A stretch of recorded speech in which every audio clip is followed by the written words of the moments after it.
बोलो जयकारा, बोल मेरे श्री गुरु महाराज की जय। सौभाग्यशाली प्रेमी गुरुमुखों, भगवान ने जब हमें ये शरीर दिया, मनुष्य देह दी, और साथ में दो बंदे और भेज दिए। एक असिस्टेंट में दो असिस्टेंट भेज दिए। एक असिस्टेंट जो है वो हमारा दिमाग है, और दूसरा असिस्टेंट जो हमें भेजा वो हमारा मन है। अब जो मन कोई भी काम कहता है तो वो कहता है दिमाग से पूछ, दिमाग क्या बोलता है। अगर दिमाग कहता है ठीक है तो ठीक है, अगर दिमाग ने बोला ये अच्छा नहीं है तो मीन्स अच्छा नहीं है, क्योंकि वो सही एडवाइस देता है दिमाग हमारा। मन जो है ये तो बहुत चलायमान है, बहुत चंचल है, और ये सही रास्ते पे कम जाता है, गलत रास्ते पे ज़्यादा जाता है। अब ये हम अपने मन से सोचते हैं कि चलो भाई आज इधर जाना है, आज पार्टी पे जाना है, कभी ये सोचते हैं सत्संग पे जाना है। अगर ये सत्संग पे जाएं और अच्छे रास्ते पे ये मन को खींच के लेके जाए तो फिर तो देखो हमारा भी कल्याण हो जाएगा, और जो भगवान ने हमें असिस्टेंट दिए हैं दो, इनसे हम पूरा लाभ ले लेंगे। क्योंकि मन तो हमेशा यही सोचता है, क्योंकि मन ये संसार के अंदर आया है माया नगरी में। इसको तो बस ये चाहिए कि मैं खूब धन इकट्ठा कर लूँ, खूब परिवार बना लूँ, खूब देश विदेश घूम लूँ, खूब प्रॉपर्टियाँ बना लूँ, खूब अपना संसारिक चीज़ों में लग गया मन आके। क्योंकि ये सब चीज़ें एक नश्वर हैं। पर हमारा जो दिमाग है जब उससे पूछते हैं तो वो ये बोलता है कि ये सब चीज़ें नश्वर हैं, हमें जिस काम के लिए आए थे वो काम करना है, जो भजन है वो ज़्यादा करें ताकि हमारा लोक और परलोक सुखी हो जाए। क्योंकि अगर हम ये नश्वरों चीज़ों के पीछे ज़्यादा पड़ गए तो हमारा जब आखिरी टाइम आएगा तो फिर हम हाथ मलते रह जाएंगे, पछताएंगे, और कुछ नहीं हो पाएगा, और फिर हमें उसी 84 लाख योनि के अंदर फिर वापस जाना पड़ेगा जहाँ पे दुख ही दुख है। कई युग बीत जाते हैं वो दुख भोगते भोगते। जब भगवान की बड़ी अपार कृपा हमारे ऊपर हुई, हमने बड़ी प्रार्थना की, तब जाके भगवान ने हमें ये मनुष्य दी है। उन्होंने बोला है कि जाओ इससे जाके पूरा लाभ उठाओ और अपना ये दुखों से अपना छुटकारा करो 84 लाख योनि से, और अपना उस परमात्मा के अंदर लीन हो जाओ। अब एक कथा सुनाता हूँ। एक सेठ था। अब सेठ ने कुछ घी लिया और कहता है कि चलो शहर की तरफ चलते हैं। जब उसने जाना था तो एक मजदूर को ढूंढा। अब मजदूर को ढूंढा तो उसको बोला कि देख भाई 2 पैसे तुझे दूंगा मैं, और ये शहर तक लेके जाना है। मजदूर खुश हो गया, कहता है चलो ठीक है, मैं भी खाली घूम रहा था। जब घी को उठा लिया तो उसने वो क्या सोचा कि ये जो 2 पैसे ये देगा, ये 2 पैसे से मैं मुर्गी खरीदूंगा। अब मुर्गी अंडे देगी और उससे खूब पैसे आ जाएंगे। जब खूब पैसे आ जाएंगे तो उससे फिर मैं एक बकरी खरीद लूँगा। अब बकरी जब आएगी फिर उसके बछड़े हो जाएंगे तो उससे और ज़्यादा धन आ जाएगा मेरे पास। जब खूब धन आ जाएगा फिर मैं एक गाय खरीद लूँगा। जब गाय खरीद लूँगा तो फिर मेरे पास दूध हो जाएगा, बछड़े हो जाएंगे, खूब धन दौलत हो जाएगी। फिर धन दौलत हो जाएगी तो फिर मैं अपना व्यापार भी करूँगा। जब मैं व्यापार करूँगा तो फिर मैं अपनी शादी भी कर लूँगा। जब शादी कर लूँगा तो मेरे बच्चे भी हो जाएंगे। फिर बच्चे आके मुझे बोलेंगे चलो जी आप दोपहर का जाके करो, घर पे चलो खाना खाओ। तो फिर मैं उनको जिद करूँगा कि देखो अभी मैं अपने काम में बहुत व्यस्त हूँ, अभी मैं नहीं जा सकता, मेरे से अभी परेशान मत करो, क्योंकि मेरा काम काज का बहुत बोझ है। और फिर जब वो नहीं मानेंगे तो फिर मैं उनको एक चपेट मारूँगा। जैसे ही वो चपेट मारी उसने तो उसका जो घी का मटका ऊपर पड़ा था वो नीचे गिर गया। जब नीचे गिर गया सारा रेत में मिक्स हो गया। सेठ जी ने देखा भाई ये क्या किया है, और वो सेठ जी को कहने लगा, भाई अब गिर गया, बताओ मेरा तो सारा परिवार खत्म हो गया, आप तो घी के लिए बोल रहे हैं। तो देखो ये जो मन है ये बहुत कोई सोचता है, ये थोड़ी चीज को इतना लंबा खींच के ले जाता है, और ये मन उसी के अंदर उसने अपना 2 पैसे के अंदर पूरी जिंदगी का हिसाब बना लिया और वो उसका चला गया।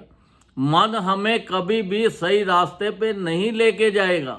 मन हमेशा फालतू की चीज़ें सोचता रहेगा। जब फालतू की चीज़ें सोचता रहेगा तो हमारा वक्त खराब होता जाएगा। ये जो वक्त हमें मिला है, टाइम मिला है, बहुत कम है, ये समय बहुत कम है। ये मत सोचो कि हमारे पास समय बहुत है, हम जब बुढ़ापे में आएंगे तब जाके भजन करेंगे। ये तो बचपन से ही शुरू कर दो। इसका बुढ़ापे की कोई गारंटी नहीं है कि आएगा भी या नहीं आएगा।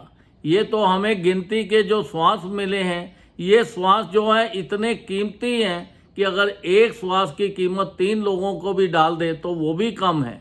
अब ये इतने कीमती श्वास हम व्यस्त करते जा रहे हैं, तो ये श्वासों से ज़्यादा लाभ कर लेना है। ये जो मन है इसके ऊपर हमें कंट्रोल करना है, इसको जबरदस्ती लेके जाना है, सत्संग में जाना है और भजन करना है। श्री गुरु महाराज जी के जो बनाए हुए नियम हैं उन पे चलना है। श्री आरती, पूजा, सत्संग, सेवा, सिमरन और ध्यान जो श्रद्धा सहित करे निश्चय हो कल्याण। जो उनके नियम बनाए हुए हैं, हमारे जो संत महापुरुष हैं, अब उनकी चरण शरण हमें मिली है। ये मन को उधर खींच के लेके जाना है, दिमाग हमें उधर लगाना है। ये नश्वर चीज़ों के ऊपर दिमाग ज़्यादा नहीं लगाना, इनका तो खाली आनंद भोगना है कि ये जो संसारिक चीज़ें मिली हैं इनका सुख कैसे भोगना है। और ज़्यादा से ज़्यादा हमें प्रेयर करनी है, भजन करना है, नाम पे बैठना है। अपने दिमाग को ज़्यादा से ज़्यादा भजन में लगाओ, मन को भजन में लगाओ, ताकि हमारा कल्याण हो सके। ये जो 2 हमें असिस्टेंट मिले हैं, नौकर मिले हैं, इनका पूरा लाभ उठा सके। ऐसा ना हो कि मन तो हमें मिला नौकर, पर हम इसके मन के नौकर बन जाए।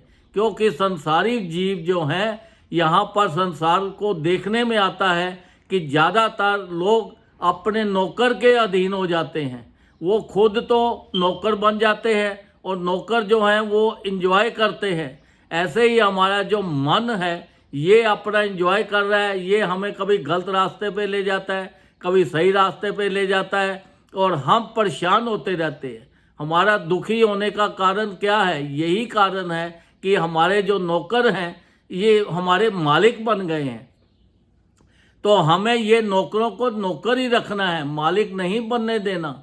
ये हम जब तभी हमारा कल्याण होगा जब हम संत महापुरुषों की शरण में जाएंगे, उनके सत्संग में जाएंगे, उनकी दृष्टि हमारे ऊपर पड़ेगी, उनकी कृपा हमारे ऊपर होगी, उनके नियमों का जो बनाया उनका पालन करेंगे। जब वो सब उनकी कृपा होगी तो ये सब मन भी कंट्रोल में आ जाएगा और दिमाग भी सही रास्ते पे चलेगा और सही रह देगा। अब देखो, आप कोई भी गलत काम करने लगो तो आपका मन पहले आपको बता देता है कि भाई ये गलत है। मन जो है धक धक करना शुरू कर देता है कि इसका मतलब कि भैया ये गलत काम कर रहे हो, बच जाओ। अगर आप कोई अच्छा काम करते हो तो आपके दिल को कितनी खुशी होती है। तो ये देखो, ये सब कुछ आपको इंडिकेशन देता है। आप कहीं रास्ते पे जाओ तो ये बता देता है कि देखो ये गलत रास्ता है, फिर दिमाग आपको बताता है कि ये रास्ते पे नहीं, इस रास्ते पे जाओ तो ये ठीक हो जाएगा।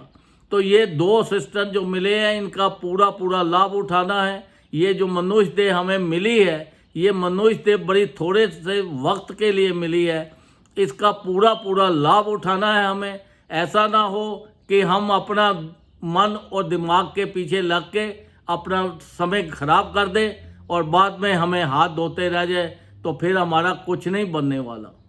तो इसलिए ज़्यादा से ज़्यादा हमें श्री गुरु महाराज जी के चरणों में रहना है, उनका हुक्म पालन करना है। उन्होंने जो नाम दिया है, हमें जो भजन दिया है, ये ज़्यादा से ज़्यादा करना है। देखो, संत महापुरुषों ने कहा है ये कलयुग का ऐसा घोर टाइम आ गया है कि इसके अंदर अगर बचना है, कम से कम भी आप 2 घंटे रोज़ भजन करो।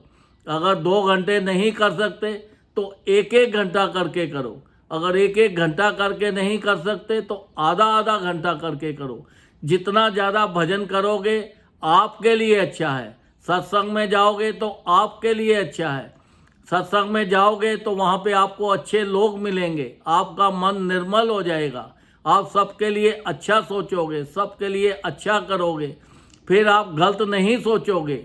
अगर आप घर पे बैठे रहे या वहाँ सत्संग में गए तो वहाँ आपका जो सत्संग में तो आप बैठे हो पर मन आपका फिर कहीं आपको बाहर ले गया, आप घर की चीज़ों के बारे में सोचने लग गए और सामान के बारे में सोचने लग गए। तो ये मन को भी पकड़ के रखना है। वहाँ पे जब जाओ पूरे ध्यान के साथ उसके जो भी सत्संग हो रहा हो ध्यान के साथ उसको सुनो, ताकि उसके ऊपर अमल भी हो सके। जितना आप ज़्यादा अमल करोगे, जितना आप ध्यान से सत्संग सुनोगे, ज़्यादा नाम जपोगे, तो आपके अंदर एक रोशनी पैदा हो जाएगी, ज्ञान पैदा हो जाएगा। तो जो रोशनी के अंदर सब चीज़ें दिखाई देती हैं, मिल जाती हैं, और अंधेरे में तो कुछ भी नज़र नहीं आता और ना कोई चीज़ मिलती है, ना कोई काम हो सकता है। तो इसलिए रोशनी बहुत ज़रूरी है। तो संत महापुरुषों ने जो हमें नाम दिया है, जितना ज़्यादा से ज़्यादा हम नाम जपेंगे उतनी हमारे अंदर ज्ञान आएगा, उतनी ज़्यादा हमारे अंदर रोशनी आएगी, और जितनी ज़्यादा रोशनी आएगी उतने ज़्यादा हमें सुख मिलेंगे। रोशनी का मतलब होता है सुख। ये संसार के जितने भी सुख हैं ये सब हमारे पास अपने आप चले आएंगे, इनको हमें मांगने की ज़रूरत नहीं है। जब भी संत महापुरुषों की शरण में जाओ, वहाँ जाके उनसे संसारिक चीज़ें मत मांगो, वो तो आपको बिना मांगे ही मिल जाएंगी। वहाँ तो बस एक ही चीज़ हो, आप उनके दर्शन करते जाएं बस, और भजन जपते जाएं, इतना ही काफ़ी है। क्योंकि वो तो अंतर्यामी हैं, वो घट घट वासी हैं, वो सर्वव्यापी हैं, वो निराकार रूप भी है और साकार रूप भी हैं। वो तो हर जगह पे वो हर चीज़ आपकी समझते हैं। जिस चीज़ की आपको कमी होती है तो बिना मांगे ही वो सब कुछ आपको, संसारिक चीज़ें भी दे देते हैं, आपका लोक की चीज़ें भी आपको दे देते हैं, और परलोक का भी आपका कल्याण कर देते हैं। और ये 84 लाख योनि से बचा देते हैं, दुखों से बचा देते हैं। संत महापुरुषों का तो बस सरल स्वभाव होता है, क्योंकि ये साक्षात भगवान के एक प्रतिनिधि है।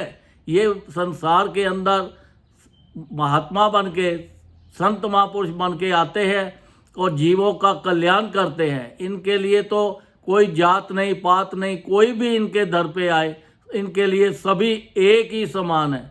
ये सब के ऊपर एक ही निगाह करते हैं। जैसे बारिश, जो बारिश करता है, बादल बारिश करते हैं तो वो सबके ऊपर एक समान होती है। वो ये नहीं देखता इधर पानी है, इधर खड्डा है, इधर रेता है, इधर घास है, वो ये चीज़ नहीं देखता।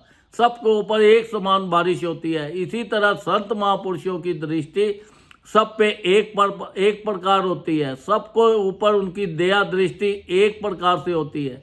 पर दया के काबिल वही होते हैं जो उनके हुक्म में चलते हैं, उनका पालन करते हैं, उनके नियमों का पालन करते हैं, उनके बनाए हुए चीज़ों पे चलते हैं, सत्संग पे जाते हैं।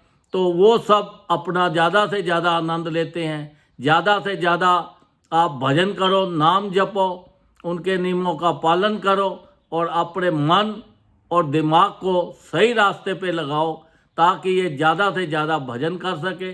आपने इसका नौकर नहीं बनना, इसको अपना नौकर बना के रखना है। क्योंकि ये भगवान ने आपको, आपके लिए 2 सिस्टर भेजे हैं कि भाई जाओ, ये आपके संसार में माया नगरी में हेल्प करेंगे। तो इनकी ज़्यादा से ज़्यादा हेल्प लेके, ज़्यादा से ज़्यादा करके, जो संत महापुरुषों के हुक्म बनाए हैं, नियम दिया है, नाम जपो, ज़्यादा से ज़्यादा नाम जप के अपने जीवन का लाभ उठाओ, और संसार के भी मज़े लो और परलोक के भी मज़े लो, और दुखों से अपना छुटकारा करो। बोलो जयकारा, बोल मेरे श्री गुरु महाराज की जय।